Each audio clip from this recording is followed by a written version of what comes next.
brilliant entrepreneur, Marsha Zinberg, joins me now. I love this idea. Your company is called The Right Touch, as in right touch. The Right Touch. I've got a wedding this weekend. My cousin Angie's getting married to Chris. They both are dreading the speech. I know a lot of parents are usually, they have some hesitation. They don't like the whole thing. Your service actually works with the people who have to deliver a speech, and you'll actually go so far as to write the speech for them. We do everything from helping to edit the speech to writing it from the beginning. We can actually coordinate all the speeches for the wedding so that you avoid a lot of, same thing being said in each speech. Repetition. The repetition. We really help people, coach them along, and this is something that, people spend lots of money on catering and flowers and all sorts of stuff like that, and they don't think about the fact that they can get professional help for this, which is a really important part of the wedding, because after all, a year after the wedding, you may not remember what you ate, but you're going to remember if somebody made a really good speech. And the video will detail it. That's right. It's funny because you see some people just offer the, I'm just going to wing it. I'm too nervous.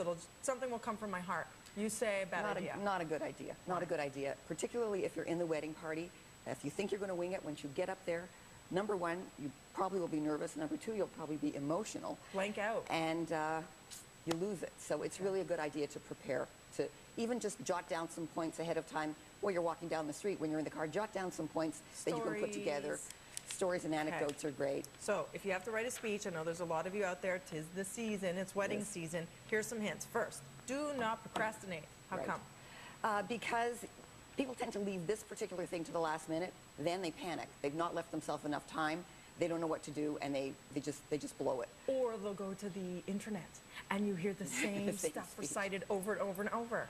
And some people just say, I can't do this, and they don't do a speech at all, and then they regret it for many years after, because that was their chance. That's their one chance. Yeah. Here's another one. You say length, no more than 3 to 5 minutes. Absolutely not. You are not the only speaker. I guarantee you will not be the only speaker that evening. And you need to be considerate of the audience. And 3 to 5 minutes, figure out what you're going to say. Plenty. Don't just get up there and ramble. Okay. Another one you say, you already said, don't wing it, but rehearse it a few times. So don't write it and forget it.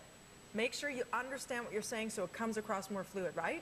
And the other thing that's good about rehearsing is if you think that you're going to be emotional, and that's what a lot of brides say, oh, I can't do this, I'm going to cry. If they actually rehearse it a couple of times, it brings that emotional level down a notch, and they're able to say it, and then they're happy that they did it. Yeah, exactly. Try not to make the speech a long list of thank yous, which is so hard because there are so many people you want to thank. It's such a big day and so much planning. Absolutely. How do you decide what stays and what goes? Well, first of all, remember that you can thank these people when you don't have a microphone in your hand. And also, try to speak to the other people who are speaking. See who they're going to thank, because what will typically happen is you get the same people thanking the same people.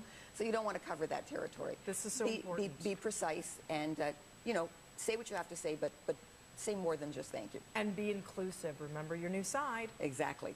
If you're going to thank one side, you need to thank the other side. Okay, that's really good. Most of us are not poets. You come across as just cheesy. Exactly. How many bad poems have you heard at weddings? Really, really bad. I'm not telling. Don't try to do it unless you're really good at it. Another thing that you say is don't use it as an opportunity to roast the person. It's not a roast. You can give it a couple of jokes, but more so talk about how you met your husband or your wife, and people like those kinds of stories, not the... People love the story of the meet, of the courtship, of how you met. That's a wonderful thing.